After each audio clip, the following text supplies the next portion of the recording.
Welcome back to #that. I'm Isabel Gustavson. And I'm Alyssa Schneider. From Britney Spears to New York Fashion Week, we're back with the latest entertainment news updates. All that and more, from Hamden to Hollywood, we are your source for Quinnipiac's entertainment news.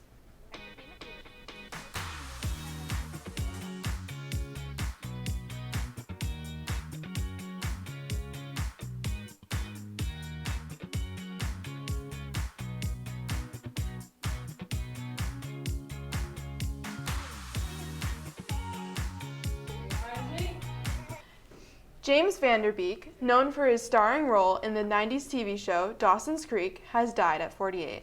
The actor passed away on the morning of February 11th from stage 3 colorectal cancer. He had originally been diagnosed in the summer of 2023, but didn't announce it publicly till November of 2024 in order to raise awareness. His wife, Kimberly Van Der Beek, announced his death in an Instagram post where she wrote, quote, he met his final days with courage, faith, and grace, end quote. Many other celebrities have also posted tributes on social media, including his co-star from Dawson's Creek, Busy Phillips. Additionally, a GoFundMe due to the extensive medical bills that have taken their funds has been created in order to support his family he left behind, which not only includes his wife, but his 6 children as well. The 76th Berlin International Film Festival has officially kicked off this week in Germany, drawing some of the biggest names in global cinema. Often referred to as the Berlinale, the festival is one of the big 3 film events, alongside Cannes and Venice. This year's opening night featured a highly anticipated world premiere that brought a star-studded red carpet to the German capital. Filmmakers from around the world are competing for the coveted Golden Bear Award, which recognizes the best film of the festival. Many of the projects being screened focus on political and social themes, a tradition the festival is known for. Industry experts say several of this year's entries are already generating Oscar buzz. The festival will run through the end of the month, with winners announced at the closing ceremony. Well-known pop artist Britney Spears has announced that she has sold her rights to her music catalog. This means that she no longer will receive royalties from when her music is listened to and used. The rights have been sold to Primary Wave, a music publisher, for an amount estimated to be around $200 million. The songs on the catalog include well-known hits like Gimme More, Oops, I Did It Again, and Baby One More Time. Though there has been no comment on this move from Spears or any representative so far, it can be inferred that this move is due to her feelings about the music industry. Back in January of 2024, she stated that she would, quote, never return to the music industry, end quote, and this is due to the negative experience she has had. BTS has officially announced their comeback album alongside with a massive world tour. This marks the group's first full group comeback following their hiatus for military service. The new album is set to drop later this spring, with teaser content already breaking records online. Their world tour will include stops across North America, Europe, and Asia, with pre-sale tickets expected to sell out within minutes. Fans have flooded platforms like X and TikTok celebrating the return of RM, Jin, Suga, J-Hope, Jimin, V, and Jungkook. As a complete group, industry analysts predict this could be one of the highest grossing tours of the year. One thing is certain, BTS is back and they're ready to take over the global stage again. I think it's time we head over to the West Coast and check out what's going on in Tinseltown. Here with the holiday news update is Olivia Gruber.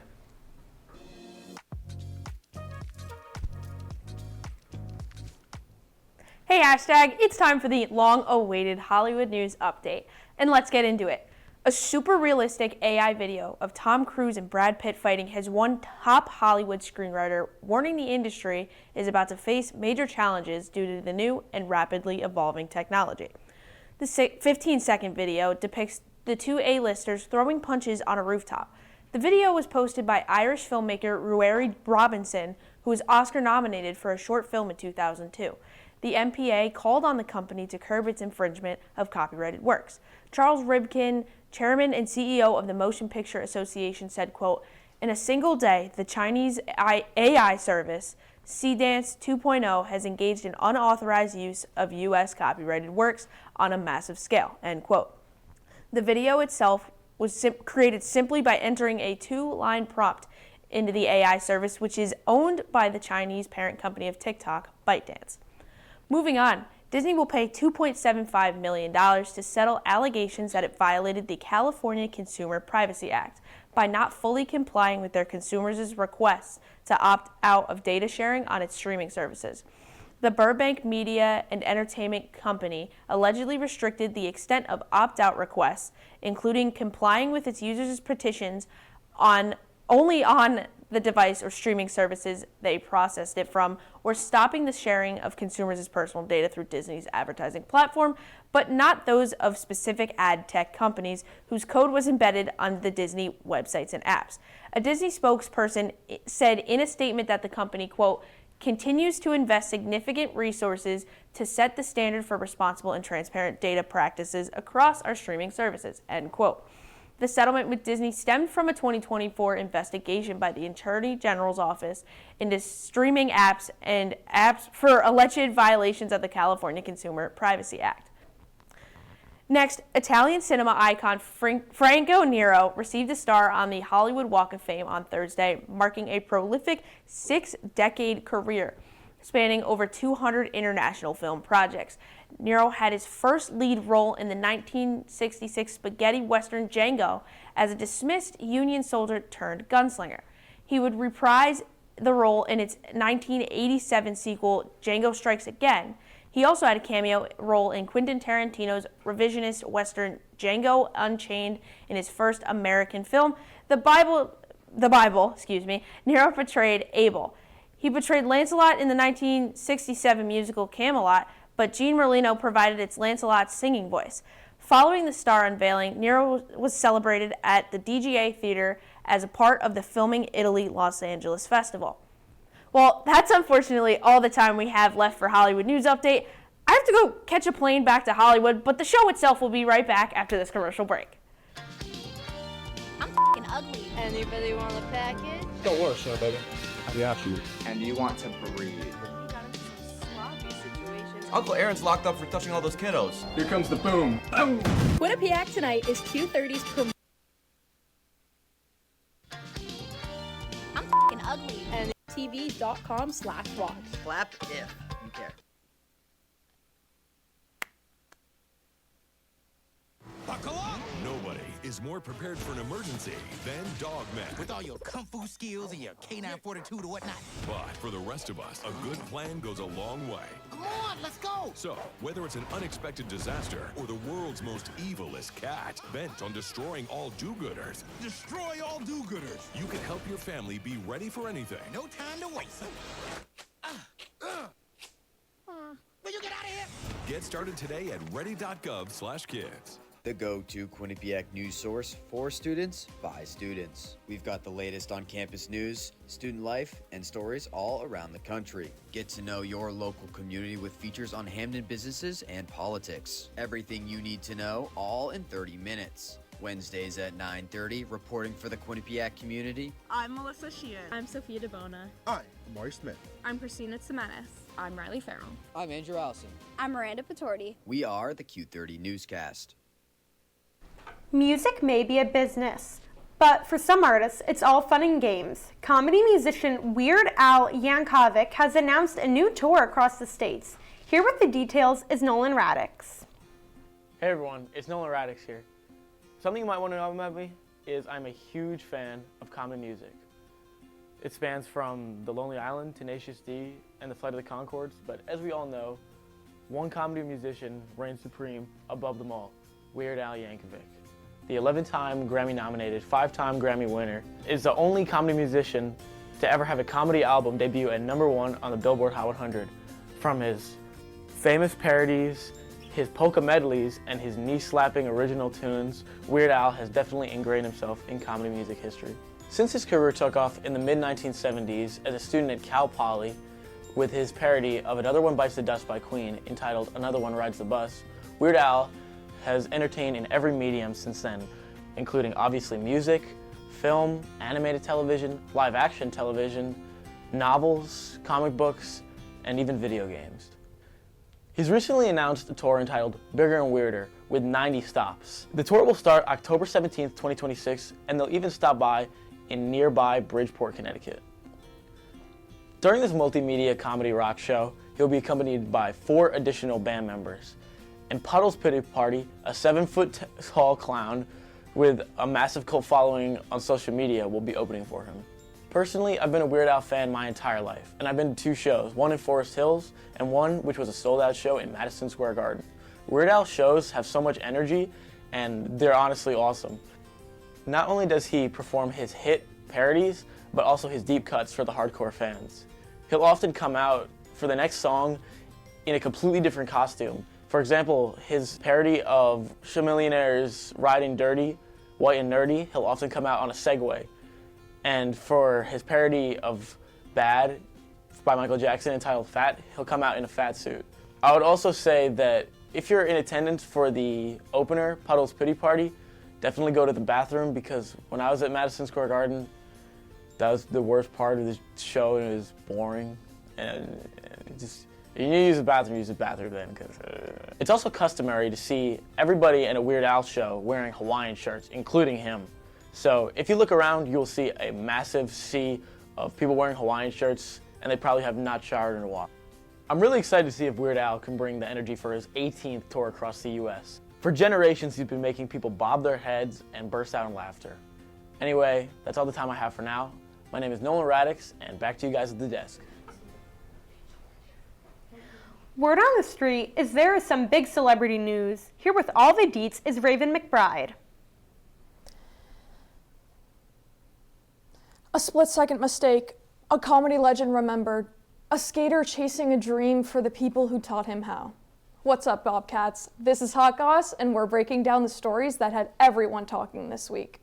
First things first, heartbreaking news out of Hollywood. Beloved actress Catherine O'Hara, known for her unforgettable roles in Home Alone and Schitt's Creek, has passed away at the age of 71, and we now know her cause of death.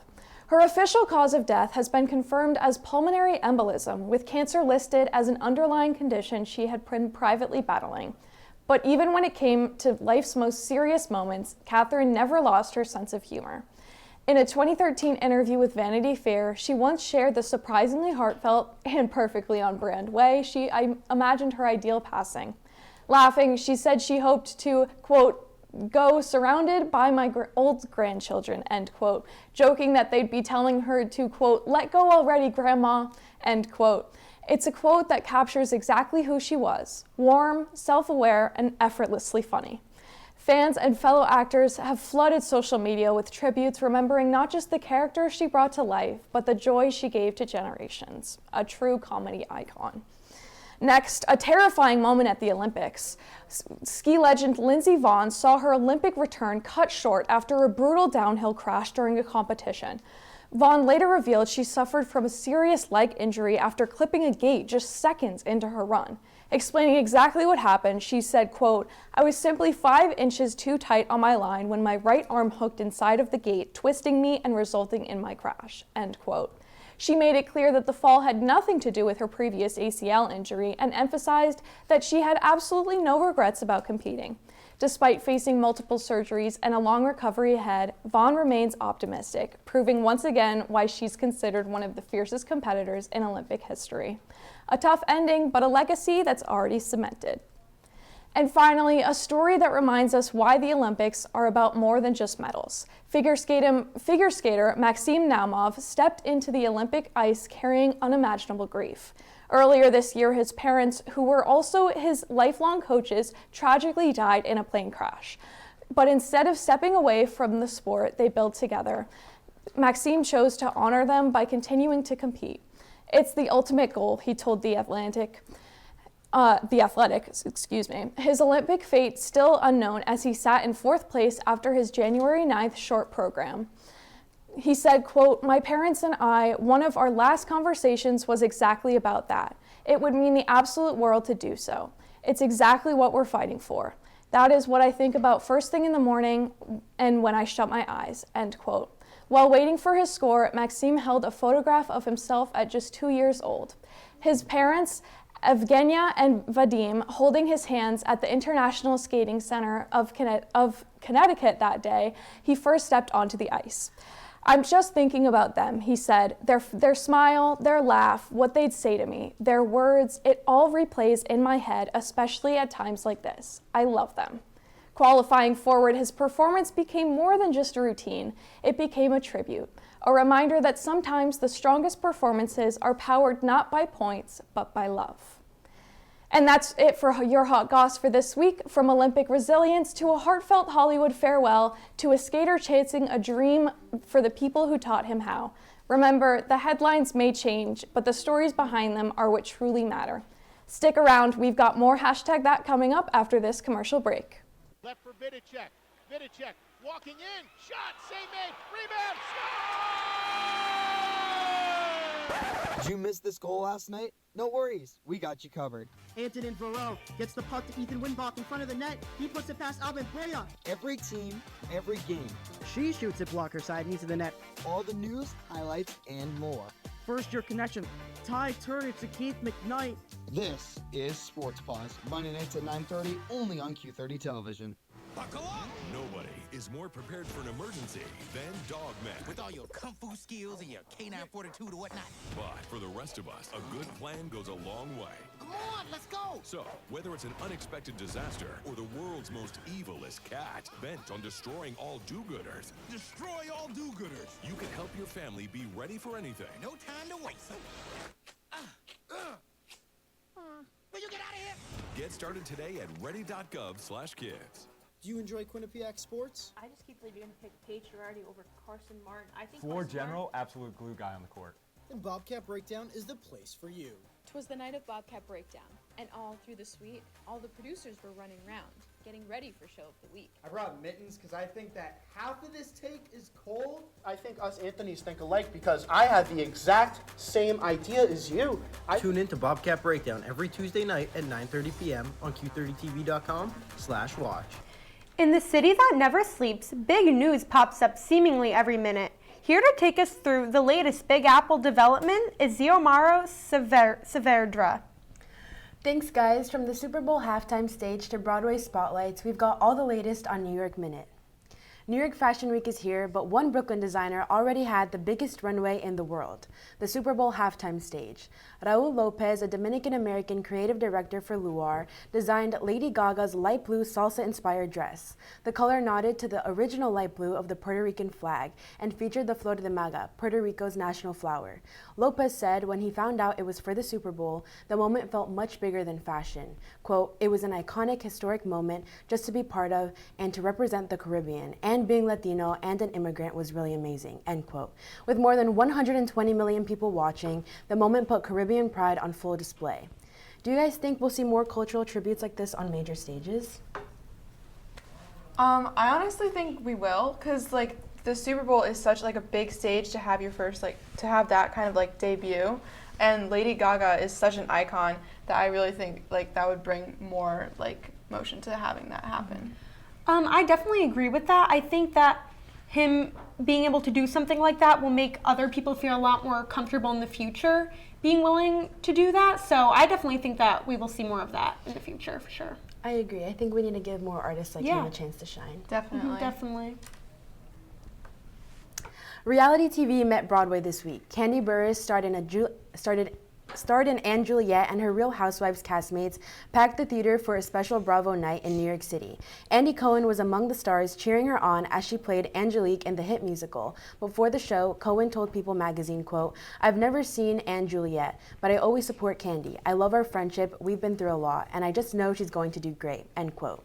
Burris received a standing ovation and will remain in the production through March 8. Who else do you guys think could pull off a Broadway debut like this? I'm not super familiar with the show itself, so I don't really know if I would have an answer for that specific question, but I'm definitely excited to see other people in the future play that role in the show. I've always wanted to see it. I've not gotten the opportunity yet, but hopefully I do. It seems really interesting and definitely an exciting kind of twist on the original like Shakespeare play. Yeah. I have seen Anne Juliet. It's very good. I think for someone else who could pull it, like, be on Broadway, I would say Sabrina Carpenter. I feel like her like shows have like so much with like the sets going on and everything, and she's just like so talented and very like popular right now that I think that could be the next person. That's all the time we've got for New York Minute, but stick around. I hear we've got deep dive you won't want to miss. That's right, love was in the air Saturday as couples everywhere celebrated Valentine's Day. Where some would celebrate with chocolates and roses, others show how their Valentine spirit with their favorite horror comedy. Here with a deep dive is Nicole Gemmati. Hey hashtag, it's Nicole, and with Valentine's Day just passing, there's no better time to talk about love, flowers, and horror movie reviews. That is, if you hate happy couples like the titular serial killer in the 2025 horror romance film Heart Eyes. Olivia Holt and Mason Gooding stars Allie and Jay, who are not a couple. Still, that doesn't stop Heart Eyes from going after them or from the two leads feeling an obvious attraction to each other. Along with the horror and romance aspects, Heart Eyes has great comedic timing, poking fun at itself in a satirical fashion and having jokes that are literally laugh out loud funny. The characters also toe the line between right and wrong, such as joking about being the serial killer themselves and flirting during high-stakes situations. Allie and Jay are also famous for having the right conversation at the wrong time, and the movie brings back running jokes that help the characters in the long run. If you're mainly here for the horror element, you won't be disappointed. Heart Eyes is loaded with jump scares and gore, and with a great opening kill scene, the movie will have you at the edge of your seat wanting more. The movie has a great balance between heartfelt and scary moments that will have you rooting for the characters and fearing for them. Just know that if you're like Allie and suffer from a crippling fear of blood, you're gonna have to look away for about half the movie. As for the two main characters, their chemistry is off the charts, which serves as the main catalyst for Heart Eyes eyeing them as the next victim of the Valentine's Day killer. Gooding, a horror alum thanks to the two recent Scream films, does a fantastic job as a charismatic yet sympathetic character who genuinely cares for the well-being of Allie despite them having known each other for a mere 14 hours. Holt, another star breaking into horror movies after 2023's Totally Killer, brings a charm to her character, which, if played by anyone else, may have been construed as annoying. As the lead character, Allie has considerably more depth than the rest of the characters, and Holt is able to tug at the heartstrings of viewers. Allie's past trauma, both familial and romantic relationships, makes her feel more real. Audiences are likely to root for her in more ways than one thanks to Holt's charisma. Like every good movie, Allie goes through loads of character development in just 97 minutes by fighting a serial killer and opening up her heart. And not only does the final act bring everything together in a satisfying conclusion, but we get to see a new side of the characters, as well as their insides. And just like every horror movie, be sure to stick around for a mid-credits scene that leaves room for a sequel, without tearing apart everything the characters have worked for. Heart Eyes is a perfect grab bag of genres with fittingly timed beats. The movie has numerous kills throughout for the horror fans and haters of all things romance, and a one-of-a-kind love story for the rom-com fans. I rate it 9 out of 10 hashtags. So grab your movie-going buddies and your junior mints, preferably the heart-shaped ones with red filling. Just be wary if you're going for a date night.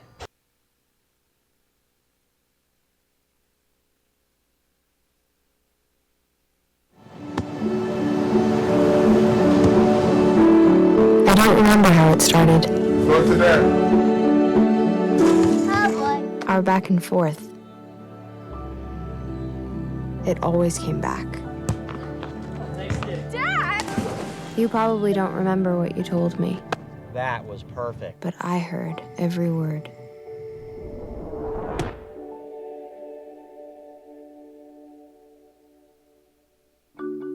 I tell my son, I love you every single day. Now, my dad has never said that to me. Not because he doesn't love me, but because culturally it wasn't comfortable for him. Now that he's a grandfather, he says, I love you to my son every time he sees him. My advice to all the fathers out there, forget the cultural restrictions. They grow up way too fast for you to waste even a single precious moment. As a dad, every day is a challenge.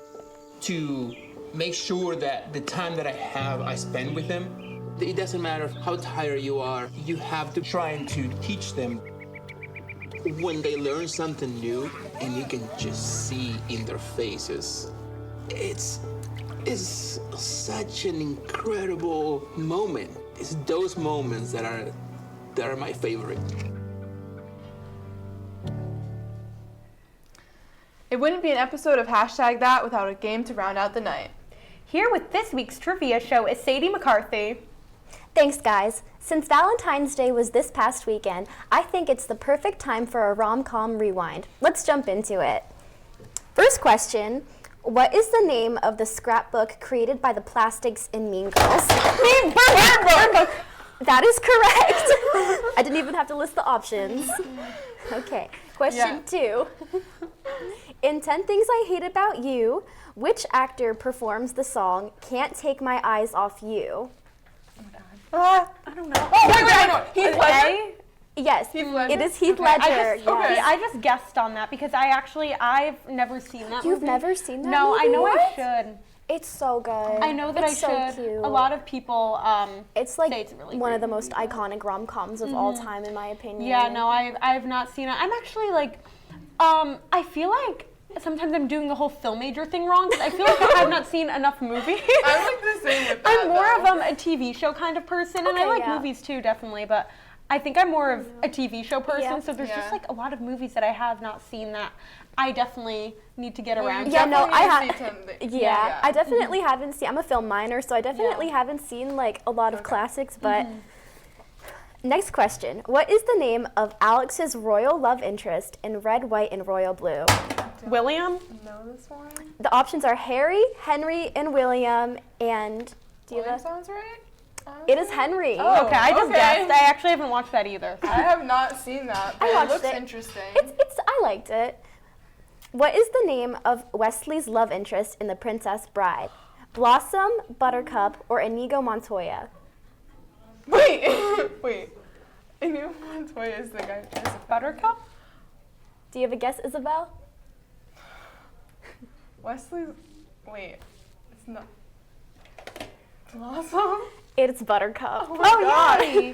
I love Yay, this movie. right. I don't know why I didn't get that. Have you seen that movie, Alyssa? I have not, unfortunately, but I will see it eventually. I've been very busy these past few months, but I will get around to seeing more movies. Again, more of a TV show kind of person, so. Yeah, that's definitely Princess Bride is so good. must-watch.